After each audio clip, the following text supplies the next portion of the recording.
आपकी खबर, आपका अधिकार। आप देख रहे हैं एमपी रिपोर्ट न्यूज।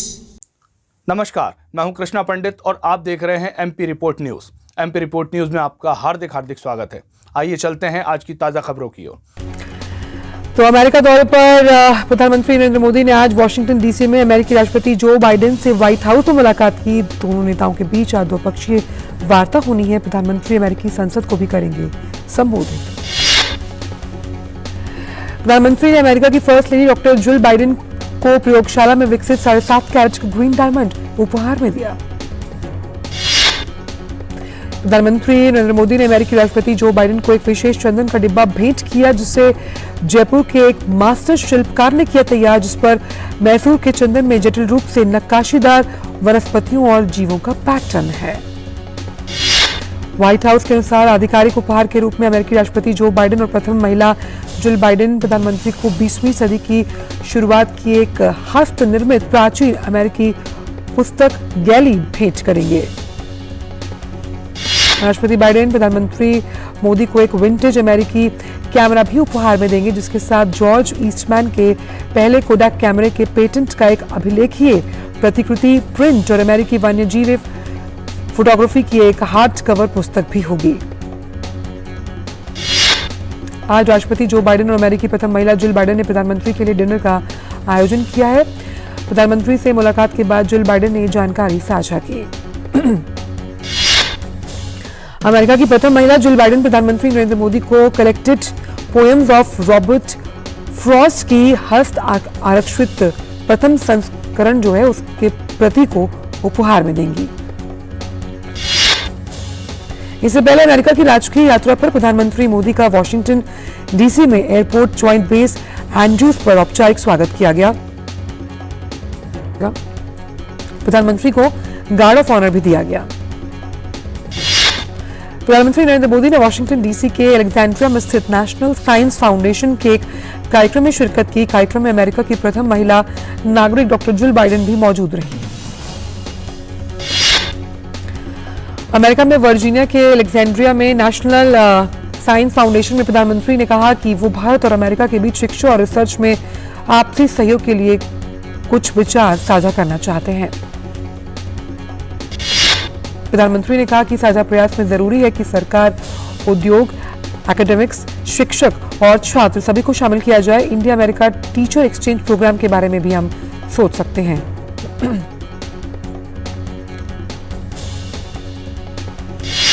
प्रधानमंत्री ने जानकारी दी कि भारत बीते सालों में शिक्षा, नवोन्मेष, अनुसंधान के क्षेत्र में किस तरह से लगातार आगे बढ़ रहा है। साथ ही भारत नेशनल साइंस फाउंडेशन के साथ मिलकर कई प्रोजेक्ट्स पर भी कर रहा है काम। नेशनल साइंस फाउंडेशन के कार्यक्रम में प्रधानमंत्री ने जोर दिया कि आने वाली पीढ़ियों के बेहतर भविष्य के लिए शिक्षा, कौशल और नवोन्मेष जरूरी है। नेशनल साइंस फाउंडेशन में प्रधानमंत्री ने कहा कि भारत में नेशनल एजुकेशन पॉलिसी में शिक्षा और स्किलिंग को बढ़ावा दिया गया। बच्चों को कई तरह के इनोवेशन करने के लिए स्कूलों में 10,000 अटल टिंकरिंग लैब्स बनाए गए हैं। प्रधानमंत्री ने कहा कि हमारा लक्ष्य इस तकनीकी दशक को टेकेज बनाने का है। आज भारत अमेरिका को ग्रोथ की गति बनाए रखने के लिए एक पाइपलाइन ऑफ टैलेंट की भी जरूरत है। प्रधानमंत्री ने कहा कि जहां एक और अमेरिका के पास उच्च कोटि के शिक्षण संस्थान और तकनीक है, वहीं भारत के पास विश्व की सबसे बड़ी युवा फैक्ट्री है। उन्हें विश्वास है कि भारत और अमेरिका की साझेदारी सस्टेनेबल और इंक्लूसिव ग्लोबल ग्रोथ का इंजन साबित होगी। प्रधानमंत्री ने कहा कि स्किल इंडिया मिशन के तहत भारत में आर्टिफिशियल इंटेलिजेंस, ब्लॉकचेन, ड्रोन समेत अब तक कई अन्य क्षेत्रों में 50 मिलियन लोगों को स्किल किया गया है। अमेरिका दौरे पर प्रधानमंत्री ने कहा कि भारत अमेरिका को मिलकर अलग अलग विषयों पर हैकाथॉन भी करना चाहिए, ताकि आज की कई समस्याओं के समाधान भी मिल पाए। प्रधानमंत्री ने इच्छा जताई कि भारत और अमेरिका के बीच स्टूडेंट एक्सचेंज प्रोग्राम हो। इसके तहत अमेरिका से भी बच्चे भारत आएं और भारत को जानें और देखें। नेशनल साइंस फाउंडेशन में अमेरिका की प्रथम महिला जिल बाइडेन ने अमेरिका में प्रधानमंत्री मोदी का स्वागत किया। कहा, इस आधिकारिक दौरे से हम दुनिया के सबसे पुराने और सबसे बड़े लोकतंत्र को साथ ला रहे हैं। जिल बाइडेन ने कहा कि दोनों देशों के रिश्ते सिर्फ सरकारों के बीच नहीं, बल्कि परिवारों और दोनों देशों के बीच दोस्ती का जश्न मना रहे हैं। अमेरिका की प्रथम महिला जिल बाइडेन ने अमेरिका भारत साझेदारी को गहरा और विस्तृत बताया और कहा कि दोनों देश वैश्विक चुनौतियों से संयुक्त रूप से निपटते हैं। जिल बाइडेन ने कहा कि शिक्षा एक ऐसा मुद्दा है जो प्रधानमंत्री मोदी और उनके दिल के करीब है। प्रधानमंत्री विशेष रूप से लड़कियों की शिक्षा को बढ़ावा दे रहे हैं ताकि वो आधुनिक कार्यबल के लिए पर्याप्त शिक्षा प्राप्त कर सकें। नेशनल साइंस फाउंडेशन में स्किलिंग फॉर फ्यूचर कार्यक्रम में शामिल स्कॉलर छात्रों ने प्रधानमंत्री से मिलकर जताई खुशी। कहा विज्ञान और तकनीक के क्षेत्र में आगे बढ़ने से भारत और अमेरिका के बीच सहयोग और नवोन्मेष को नई ऊंचाई मिलेगी। वॉशिंगटन में प्रधानमंत्री ने भारतीय अमेरिकी सीईओ संजय मेहरोत्रा से मुलाकात की। प्रधानमंत्री ने इस मुलाकात के दौरान भारत में सेमीकंडक्टर निर्माण के लिए माइक्रॉन टेक को किया आमंत्रित। कल्प जनरल इलेक्ट्रिक के सीईओ एच लॉरेंस कल्प ने भी प्रधानमंत्री से मुलाकात की। भारत के उड्डयन और नवीकरणीय ऊर्जा के क्षेत्र में महत्वपूर्ण भूमिका निभाने के लिए जनरल इलेक्ट्रिक को प्रधानमंत्री ने आमंत्रित किया।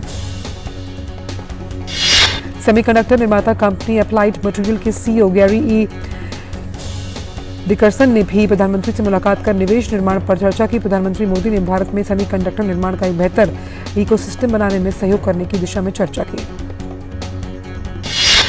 उपराष्ट्रपति जगदीप धनखड़ आज जम्मू के दौरे पर जम्मू विश्वविद्यालय के विशेष दीक्षांत समारोह में मुख्य अतिथि के तौर पर शामिल होंगे। उपराष्ट्रपति इसके बाद माता वैष्णो देवी के दरबार में भी जाएंगे। गृह मंत्री अमित शाह ने मणिपुर की स्थिति पर चर्चा करने के लिए 24 जून शनिवार को एक सर्वदलीय बैठक बुलाई। हिंसा से प्रभावित मणिपुर की स्थिति पर चर्चा करने के लिए 24 जून को दोपहर 3 बजे दिल्ली में बैठक होगी।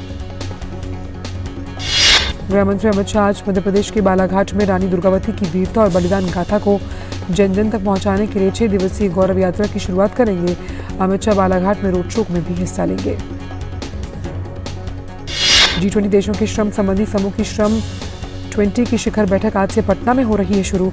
बैठक में भारत सहित 28 देशों के 173 प्रतिनिधि भाग लेंगे और एजेंडे में शामिल विषयों पर चर्चा होगी। श्रम 20 की शिखर बैठक में सार्वभौमिक सामाजिक सुरक्षा और महिलाएं और फ्यूचर ऑफ वर्क जैसे विषयों पर व्यापक चर्चा होगी। G20 सदस्य देशों के अलावा 8 अतिरिक्त देश भी इसमें आमंत्रित।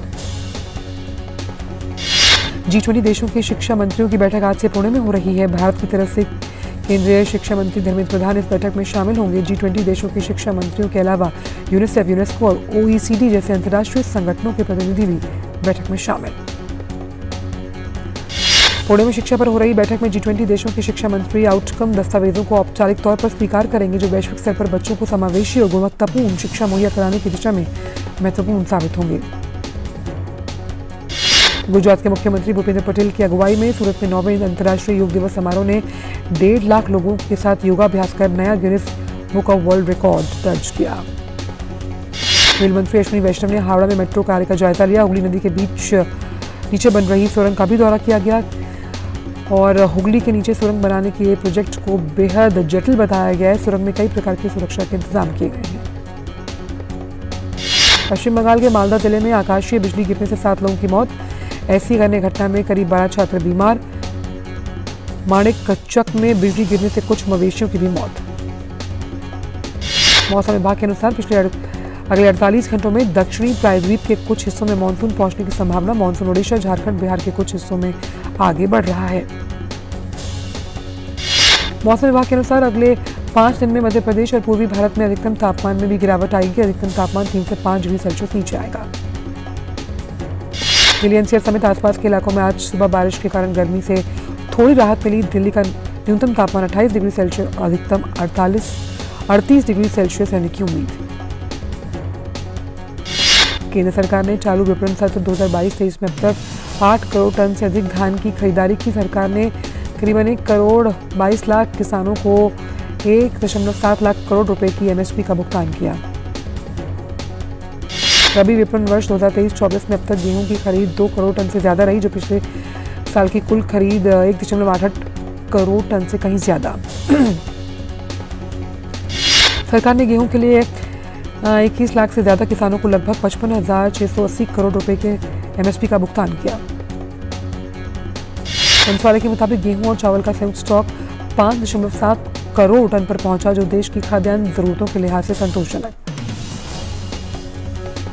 कोयला मंत्रालय ने वित्त वर्ष 2022-23 के लिए कोयला और लिग्नाइट खदानों की स्टार रेटिंग पंजीकरण प्रक्रिया प्रारंभ करने की घोषणा की।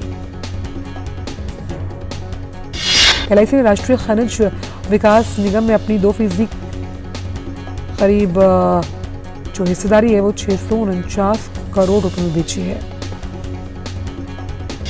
एसबीआई के मैनेजिंग डायरेक्टर स्वामीनाथन जानकीरमन आरबीआई के डिप्टी गवर्नर बने हैं। स्वामीनाथन जानकीरमन मुकेश कुमार जैन की जगह लेंगे, जिनका कार्यकाल आज हो रहा है खत्म। एयरलाइन कंपनी अकासा एयर 4 और बोइंग 737 मैक्स विमान खरीदेगी। कंपनी ने अपनी विस्तार योजनाओं में ये जानकारी दी है। सेंसेक्स के रिकॉर्ड स्तर पर पहुंचने के बीच बीएसई की सूचीबद्ध कंपनियों का बाजार पूंजीकरण मार्केट कैप नए रिकॉर्ड पर 294.49 लाख करोड़ के पार पहुंचा। नेपाल में कारोबारियों ने भारत से प्याज का आयात 2 सप्ताह के बाद फिर से शुरू किया। नेपाल सरकार की ओर से पिछले महीने जो इंपोर्ट की गई सब्जियां और फल थे, उन पर 13% वैट लगाने के फैसले के बाद व्यापारियों ने भारत से प्याज खरीदना बंद किया। ब्रिटेन के प्रधानमंत्री ऋषि सुनक ने भारत की किफायती विमानन कंपनी इंडिगो की ओर से एयरबस को दिए गए 500 विमानों के अरबों डॉलर के ऑर्डर का स्वागत करते हुए कहा कि इससे ब्रिटेन में हजारों नौकरियों के साथ आर्थिक वृद्धि को मिलेगा समर्थन। जीए एंटरटेनमेंट एंटरप्राइज लिमिटेड ने नियामकीय प्रावधानों के कथित उल्लंघन के एक मामले में बुधवार को बाजार नियामक सेबी को 7 लाख रुपए का भुगतान कर मामले का निपटारा किया। पेरिस में बुधवार को लेफ्ट बैंक की इमारत में हुए जोरदार धमाके की वजह से 30 से अधिक लोग घायल। पुलिस के अनुसार धमाके के बाद इमारत में लगी आग, चारों तरफ फैला धुआं। प्रत्यक्षदर्शियों के अनुसार आग लगने के बाद एक तेज धमाका हुआ। जानकारी के अनुसार आग बुझाने के लिए लगी 200 दमकल की गाड़ियों ने आग पर पाया काबू। पुलिस और प्रशासन को एहतियात के तौर पर आसपास की इमारतों को खाली कराना पड़ा। विस्फोट के कारण का पता नहीं चल पाया। अधिकारियों ने कहा कि बचावकर्मी 2 लापता लोगों की तलाश कर रहे हैं, जिनके मलबे में दबे होने की आशंका है। पेरिस के पुलिस प्रमुख लॉरेंट नुन्स ने बाद में कहा कि आग पर पाया गया काबू। रूस ने बुधवार को यूक्रेन के डोनेत्स्क शहर पर एक बार फिर किया मिसाइल हमला। इस मिसाइल हमले में 2 नागरिक हुए घायल। घटनास्थल में मौजूद पुलिस और एम्बुलेंस ने घायलों को अस्पताल पहुंचाया। घटना में स्थानीय निवासियों नताशा और अलेक्जेंडर ने यह कहा कि जब वो अंदर थे तो मिसाइल ने उनके घर पर हमला किया। वहीं पड़ोसियों ने बताया रॉकेट ठीक उनके सामने से गुजरा। ब्रिटेन के प्रधानमंत्री ने बुधवार को यूक्रेन रिकवरी समिट की शुरुआत करते हुए कहा कि रूस को अपने यूरोपीय पड़ोसी को हुए नुकसान की भरपाई करनी होगी। ऋषि सुनक ने कीव के समर्थन में 3 अरब अमेरिकी डॉलर का ऋण देने की भी घोषणा की। सुनक ने यूक्रेन की शालीनता की भी तारीफ की और देश की ऊर्जा ग्रिड को नष्ट करने की कोशिश के लिए रूस पर हमला बोला। लंदन में यूक्रेन और ब्रिटेन 2 दिवसीय शिखर सम्मेलन की साझा मेजबानी कर रहे हैं ताकि कीव के पक्ष में अंतर्राष्ट्रीय समर्थन जुटाया जा सके। ऋषि सुनक ने कहा कि ब्रिटेन की सरकार अपनी नैतिक जिम्मेदारी निभाना जारी रखेगी।